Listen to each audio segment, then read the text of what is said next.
Hey, Shalom Akim, Shalom, Shalom. All praises, glory, and honor to Yahweh, Ba'ashem Yahweh Shai, Ba'ashem Makakwadash, double honors to the apostles and the elders, great millstone for teaching us his truth. Salutations to the sincere Akim and Aquathim. Listen, may the blessing of election be upon your house. My name is Brother Akwai. I'm back in here with another quick and Lord's will is always an edifying lesson. And for today's lesson, I kind of just wanted to do a quick impromptu. I was just meditating on a couple of things, and I guess I might title the lesson in regards, discussing, just men of understanding and how valuable that is, right? So, just some, experiences that have, I've gone through, and then just witnessing and understanding that sometimes in the flesh we can see a lot of our people who are essentially being they have a lot of quote unquote riches and substance in this world, and so to speak, right? And so looking from from the I guess is the ins not the inside out, but I guess the outside in, looking from a distance, maybe that's the best way to put it. you know um it's very easy to get kind of caught up in that spirit where you kind of feel like you want a little bit, more for yourself, right? But just remembering there's a value in being, a man who has understanding, a man who has, like the scriptures say, we have this treasure in earthen vessels, right? It is really, it is a treasure, and then remembering that, you know, the things we have under, it's very um warming to have this understanding, because it really does what it does. Also, it sets you apart, from a lot of these peons, like these regular folks that you might interact with. And and people will notice these things, right? So let me get a couple scriptures. I didn't really write anything down. I kind of just gonna flow and kind of expound as as I go along, right? So this, I'll start off with Proverbs.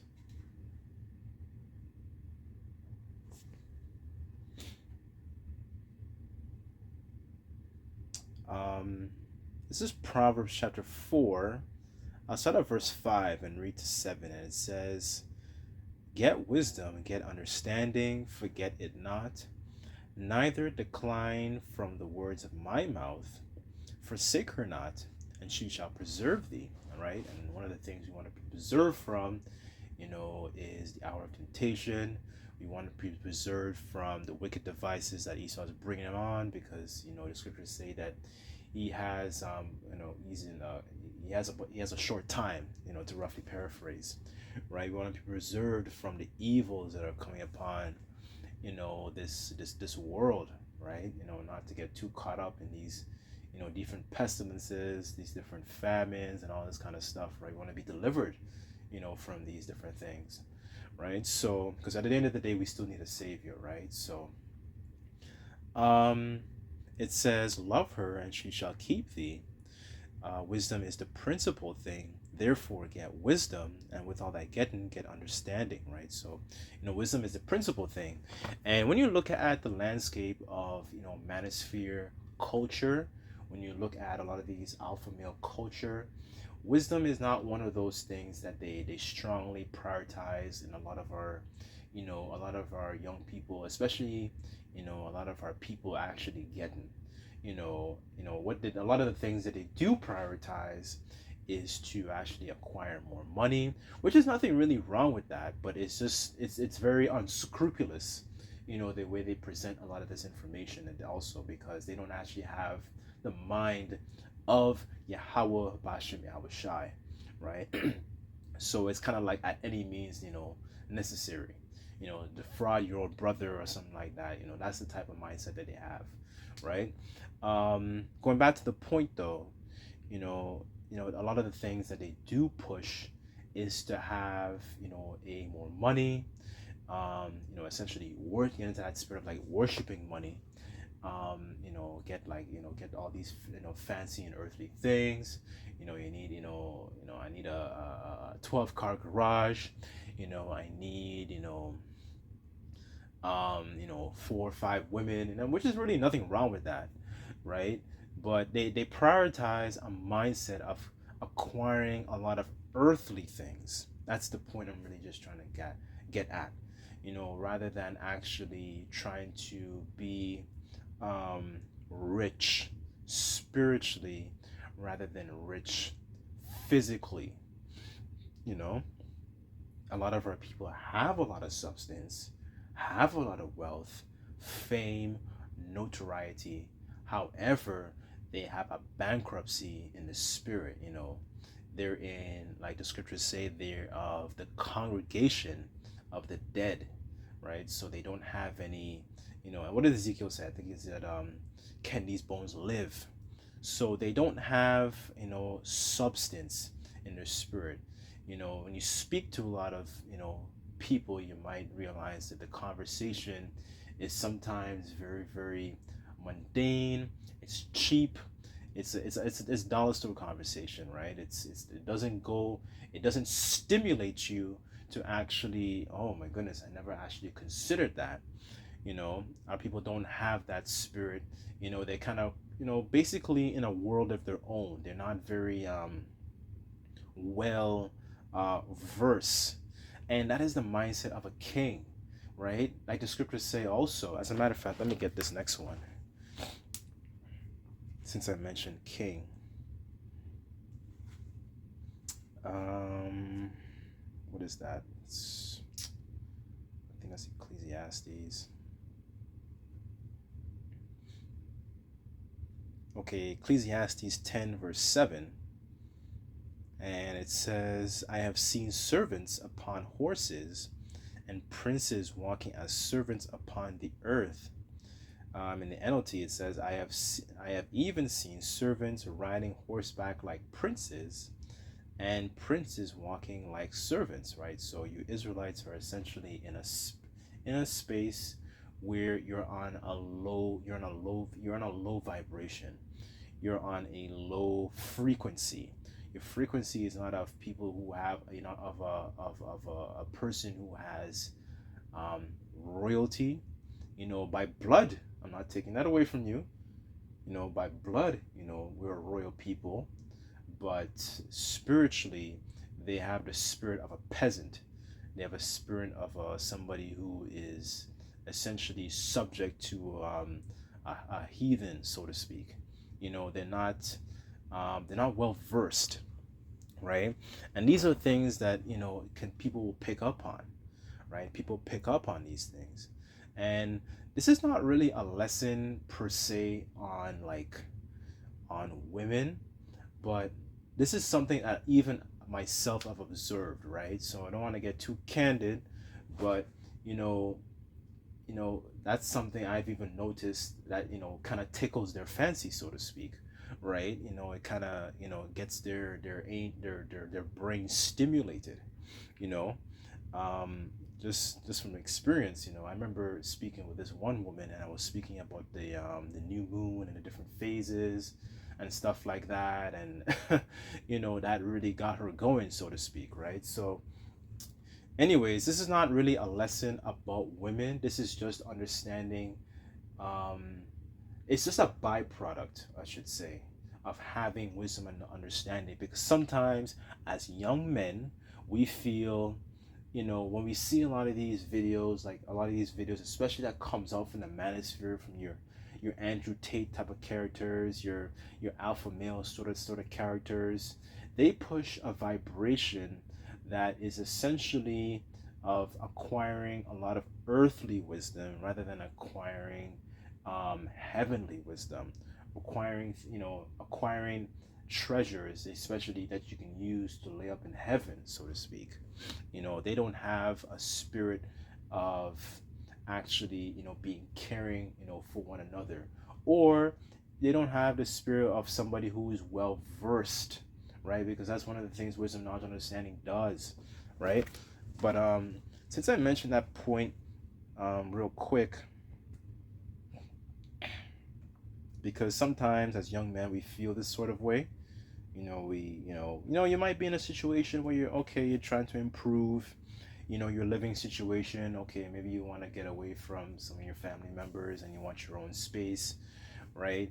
And sometimes as young men, because we don't have certain things, like, okay, maybe you don't have a vehicle, or you don't have your own space, or you don't have, the nice cushiony, I don't want to say a cushiony job, but a job that pays fairly well, like that's quote unquote esteemed in this world, so to speak, like an engineer, or a managerial position or whatever, because we feel like sometimes in the flesh we might feel these sorts of sentiments because we don't have these things. We feel like we're less than, and the exhortation that I'm trying to impart is the fact that it's not to make you feel less than, because like I mentioned earlier, people pick up on these things, right? When you have that wisdom, knowledge, understanding, right? Regardless of the earthly things that you might have, or the lack of things that you might have, earthly, not spiritually,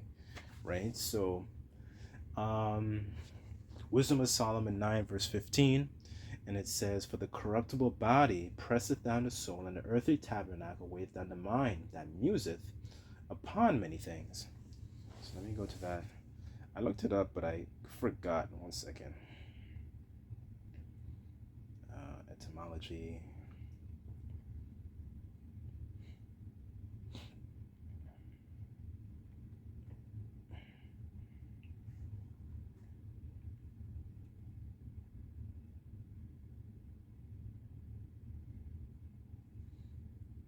Okay, so muse, it's a verb. Okay, so here it says to ponder, to dream, to loiter, waste time. It says to stand with one's nose in the air, right? So essentially to meditate, right? See if there's any more. So essentially being a person who's, you meditate on certain things. You might feel, like you don't have particular things, and you have like an objective, and maybe you want to improve your living situation. There's really nothing wrong with that. As a man, we do feel like these things, but just to remember the importance of being a man of understanding, and having wisdom, right? Because it really does set you apart, from a lot of these people in the world, in the work. It sets you apart from, the congregation of the dead, right? As a matter of fact, let me go get an account here. Actually, let me go back to Ecclesiastes, and then I'll get the account.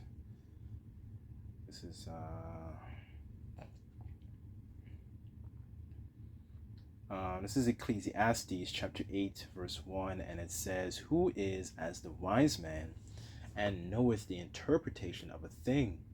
A a man's wisdom maketh his face to shine, and the boldness in his face shall be changed." Right? So knowing, having wisdom, dwelling with wisdom, it makes you, a different person. It changes your countenance.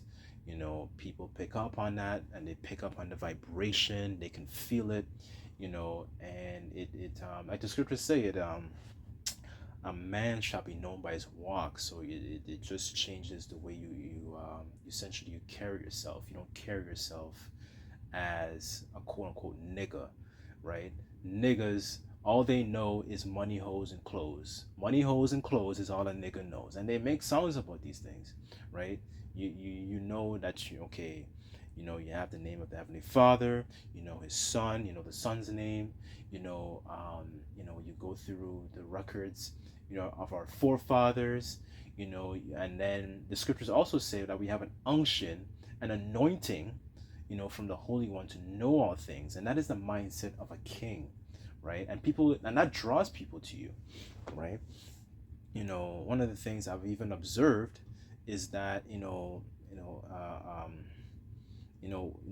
these sorts of things, that excites, it can either do two things, right? It can excite people to, like, oh my goodness, this guy is very interesting, or it can be too much. It could scoff at it, right? They could, be ridiculed, not ridiculed, but they can be, um, like, kind of like, well, for example, if you're sleeping and you turn on the lights, people adjust to the light, or they hide back under the covers. That's basically the point, is they want to go back into darkness, right? So that's either one or two things people would do when you give off, that presence of having light, having wisdom, having understanding, right? So I hope this is all kind of like tying together and making sense, right? Again, this is not a lesson about women per se, but this is something I've observed, you know, um, dealing with, women, or just dealing with people and the way they interact, right? This is just a byproduct of having wisdom, right? Let me go to the KJV actually.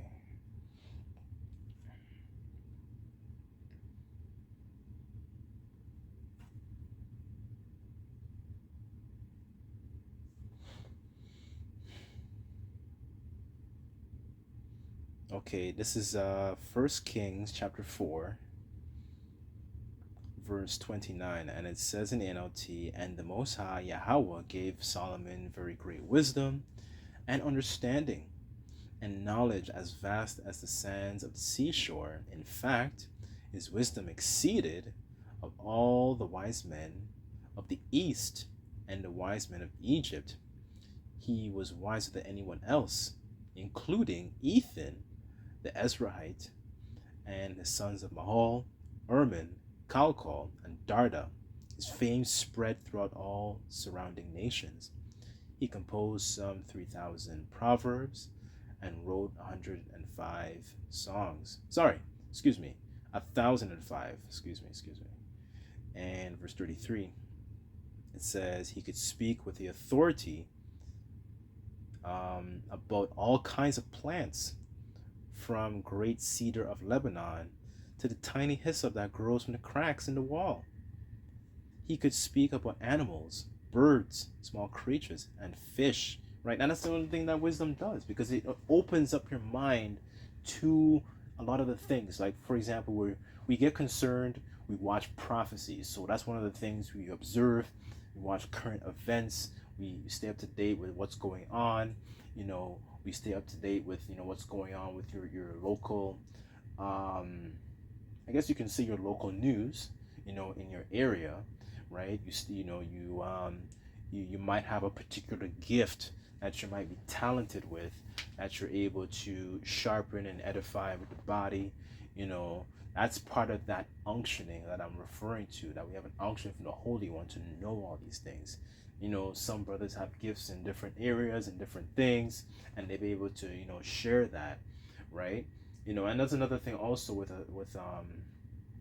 it said he spoke with authority, and Yahweh Shai was the exact same. He spoke with authority when you really think about it. When he was in the temple, and his parents thought he was lost. He was confounding a lot of those people of that had quote unquote wisdom of this world. And the wisdom of this world, as the scriptures say, is foolish. It's nonsense. It's just a bunch of, like, what it is? It's basically, it's serpent juice. Basically, that's the best way I can put it. Kind of like how they had a physical serpent juice. A lot of these universities and colleges that push forth Esau's so-called wine, that they push forth their spiritual serpent juice into the minds of our people. And our people go to these colleges and schools, universities, and they're essentially still broke. They're still bankrupt in the spirit, right? Let me finish it off here. I'll read verse 33 again, and it says, and he spake with authority about all kinds of plants, from the great cedar of Lebanon to the tiny hyssop that grows from cracks in a wall. He could also speak about animals, birds, small creatures, and fish. The kings from every nation send their ambassadors to listen to the wisdom of Solomon. Imagine that's crazy, man. Imagine being so valuable, you send representative and like, yo, I want you to go listen to that guy, man. Right? That's a man of value, right? And that's going and that's and the scriptures say that, um, I shall make a man more precious than fine gold. Like how much more in those times, right? Because we know that um what's it called? Riches don't profit in a day of wrath, right? Them physical riches, the physical riches are not going to do anything. Like you're walking around with a bunch of bars of gold and stuff like that. Like that's not going to do anything.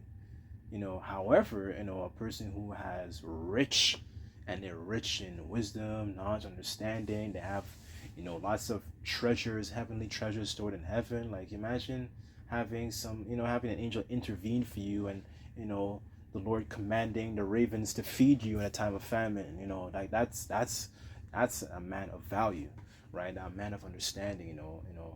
That's precious, man. That's you know anyways, let me just finish it off here. I guess I'm just sharing this as an exhortation, because sometimes as young men, when we don't have certain things like quote unquote of this world, sometimes we feel a bit I don't want to say we feel less than, but there will be situations where, okay, you may not have all of those physical things. You might have gone through something where you lost your job and you're looking for something else, and you're going through a trial, and you know what I'm saying, like, as young men, we go through a lot of these different things, and things are expensive, and you want things for yourself, and so on and so forth, and we feel might a little inadequate, and that's all the flesh, and really and truly, when you really strip it away, you know it's true. The flesh is it's selfish, and it's something that is it weighs you down, right? So this is verse 34, and it says, and the kings of every nation set their ambassadors to listen to the wisdom of Solomon, right? So that's pretty much the point, about wisdom. And this is just a again, just an exhortation to, maybe for myself also, because I'm not saying I'm rich in earthly riches, but I've had these thoughts also, and this I thought I would share some of these things, to excite your mind, and just remember to continuing to dwell with wisdom, basically, right? So that's pretty much it. I don't want to ramble on too much, but I hope all that makes sense, right? Just like to give all praises, glory, and honor to Yahweh Bashim Yahweh Shai. Until next time, I say Shalom.